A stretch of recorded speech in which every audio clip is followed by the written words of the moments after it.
नमस्कार, मैं हूं मिलिंद खांडेकर और आप देख रहे हैं हिसाब किताब। हिसाब किताब में आज हम बात करेंगे यूपीआई के बारे में। यूपीआई मतलब यूनिफाइड पेमेंट्स इंटरफेस।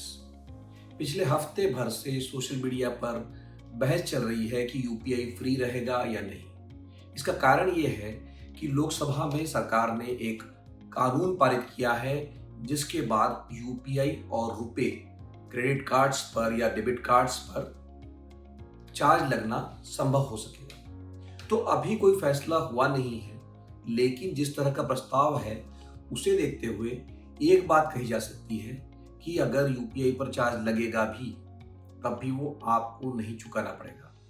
अगर आप कोई सामान खरीद रहे हैं, अगर आप कोई सर्विस खरीद रहे हैं तो आप अपना पेमेंट करते रहेंगे। ये जो चार्ज है जिसको एमडीआर कहते हैं वो दुकानदार देगा या वो कंपनी देगी। तो आपके लिए यूपीआई फ्री ही रहेगा। तो इस पूरी बहस की जो जड़ है उसमें है एमडीआर। एमडीआर मतलब मर्चेंट डिस्काउंट रेट। तो जब आप क्रेडिट कार्ड पर या डेबिट कार्ड पर कोई पेमेंट करते हैं तो उसमें एमडीआर भी चुकाते हैं, और ये एमडीआर चुकाता है दुकानदार या कंपनी, और ये जाता है पेमेंट कंपनी के पास, बैंक के पास, ताकि वो जो पेमेंट का एक इंफ्रास्ट्रक्चर वो मेंटेन करते हैं उसके लिए वो उसकी भरपाई करते हैं, उस पेमेंट को लेकर वो अपना सिस्टम चलाते हैं। यूपीआई और रुपे ये दो जो सिस्टम है, या यूपीआई आप कह सकते हैं जिससे आप इंटरफेस है जिससे आप पेमेंट करते हैं, और रुपे जो कि जिसके हम क्रेडिट कार्ड भी देख रहे हैं, डेबिट कार्ड भी देख रहे हैं, जो कि हमारा अपना स्वदेशी पेमेंट सिस्टम है, इस पर 2020 तक इस पर भी एमडीआर लगता ही था। लेकिन सरकार ने इसको बढ़ावा देने के लिए, डिजिटल पेमेंट को बढ़ावा देने के लिए रुपे पर और यूपीआई पर, इन दोनों पर जो एमडीआर था वो जीरो कर दिया। और जब एमडीआर जीरो किया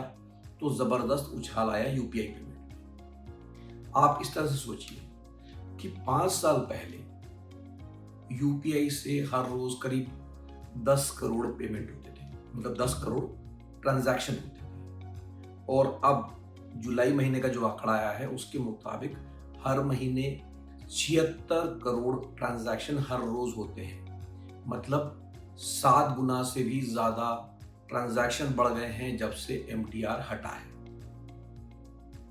अब आप सिर्फ ट्रांजैक्शन पर मत जाइए, वैल्यू देखिए। आज से 5 साल पहले हर रोज करीब 20,000 करोड़ रुपये के ट्रांजैक्ट वैल्यू जो है, इतना यूपीआई से लेन देन होता है, 20,000 करोड़ रुपये का। आज से 5 साल पहले जुलाई महीने में ये आंकड़ा करीब 1 लाख करोड़ रुपये पर पहुंच गया है, मतलब 5 गुना बढ़ गया है। तो ये जो यूपीआई में जो उछाल आया है, जो एकदम इसका इस्तेमाल बढ़ा है, उसका एक बड़ा कारण ये माना जाता है कि एमडीआर को हटा दिया गया, जीरो कर दिया गया। लेकिन अब फिर से एमडीआर लगाने की बात हो रही है। उसका कारण यह है कि जो यूपीआई का सिस्टम है, यूपीआई सिस्टम जब हम चलाते हैं तो उसको चला कौन रहा है? National payments corporation of India, अलग अलग जो पेमेंट ऐप्स हैं या बैंक्स हैं। लेकिन जब इनका खर्चा करीब माना गया है, एक अनुमान ये है कि 20,000 करोड़ रुपया इसको चलाने में खर्चा आता है, लेकिन सरकार सब्सिडी देती है मात्र 2,000 करोड़ रुपए की। तो इसलिए इसका जो सिस्टम है उसको अपग्रेड करने के लिए पैसे की जरूरत है, और यही दलील देकर सरकार चाहती है कि एमडीआर वापस लाया जाए।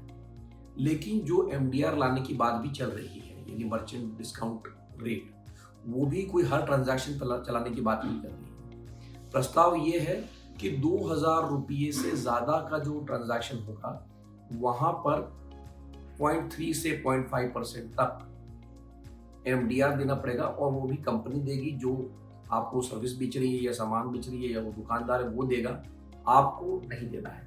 मतलब मोटा मोटा समझिए कि अगर आप 5,000 रुपये का कोई सामान या सर्विस खरीद रहे हैं तो चार्ज होगा 15 से 25 रुपये। अब सरकार की दलील ये है कि जब ये हम एमडीआर ला भी रहे हैं, और मैंने अभी आपको एक आंकड़ा बताया कि 1 लाख करोड़ रुपए के ट्रांजैक्शन होते हैं, लेकिन जो 76 करोड़ पेमेंट हो रहे हैं उसमें 2,000 रुपये से ज़्यादा के पेमेंट सिर्फ 3 करोड़ के आसपास होते हैं। तो सरकार का कहना यह है कि जो ज़्यादातर यूपीआई ट्रांजैक्शंस होंगे वो इसके दायरे से बाहर होंगे। जैसा कि मैंने कहा कि जो 75 करोड़ अगर ट्रांजैक्शन रोज हो रहे हैं, पेमेंट हो रहे हैं, तो उसमें से मात्र 3 से 4 करोड़ जो पेमेंट्स होंगे उसी पर चार्ज देना पड़ेगा, और वो भी ग्राहक को नहीं देना है, वो बेचने वाले को देना है। अब इस पर जो कांग्रेस पार्टी सवाल उठा रही है, जयराम रमेश जो कि कांग्रेस पार्टी के महासचिव है, उनका ये कहना है कि सरकार ये चार्ज क्यों लगा रही है। रिजर्व बैंक ऑफ इंडिया जो है भारत सरकार को हर साल, यानी जो ताज़ा आंकड़ा है वो 2,86,000 करोड़ रुपया डिविडेंड दिया है। तो रमेश का कहना यह है कि भाई आप इस डिविडेंड में से सब्सिडी दे दीजिए, जो खर्चा यूपीआई को चलाने के लिए लग रहा है वो सरकार दे दे। अभी आप 2,000 करोड़ रुपये दे रहे हैं, अगर जरूरत पड़े तो उसको बढ़ा भी दीजिए। एक और आर्ग्यूमेंट ये दिया जा रहा है कि जब आप डिजिटल पेमेंट को बढ़ावा दे रहे हैं तो आपको, जैसे नोट छापते हैं आप, जब आप कैश ट्रांजैक्शन करते हैं तो उसका सालाना खर्च रिजर्व बैंक को करीब 5,000 करोड़ रुपया पड़ता है। तो अगर आप डिजिटल पेमेंट्स को बढ़ावा दे रहे हैं तो ये खर्चा सरकार को उठाना चाहिए। ये आर्गुमेंट भी साथ में दिया जा रहा है। लेकिन सिर्फ बात सब्सिडी देना या नहीं देना, क्योंकि अगर आप 2,000 करोड़ रुपये सब्सिडी दीजिए या 20,000 करोड़ दीजिए, ये कोई सरकार के बड़े जो खर्चे उस पर एक बहुत छोटा सा हिस्सा ये हो, तो फिर सरकार क्यों नहीं कर रही, इसको करने में क्या हर्ज है। इसीलिए कांग्रेस पार्टी की तरफ से, विपक्ष की तरफ से ये आरोप लगाया जा रहा है कि ये अमेरिका के दबाव में किया जा रहा है। अब अमेरिका का एंगल कहाँ से है? देखिए, अगर आपको याद होगा कि पहले जो भी क्रेडिट कार्ड आते थे, जो भी डेबिट कार्ड आते थे, वो या तो मास्टर के होते थे या वीजा कार्ड के होते थे। ये दोनों कंपनियां जो है अमेरिका की हैं। तो भारत ने अपना जो पेमेंट सिस्टम बनाया, रुपये पेमेंट सिस्टम और यूपीआई, इनको चूंकि जीरो ट्रांजैक्शन रेट है, इस पर एमडीआर जीरो है, तो उसका परिणाम ये हुआ कि जो अमेरिका की कंपनियां हैं, अमेरिका की जो ट्रेड बॉडी है, उसने शिकायत ये की है भारत से कि हमारी जो कंपनियां हैं, मतलब मास्टर और वीज़ा, उनके लिए कोई लेवल प्लेइंग शीट नहीं है।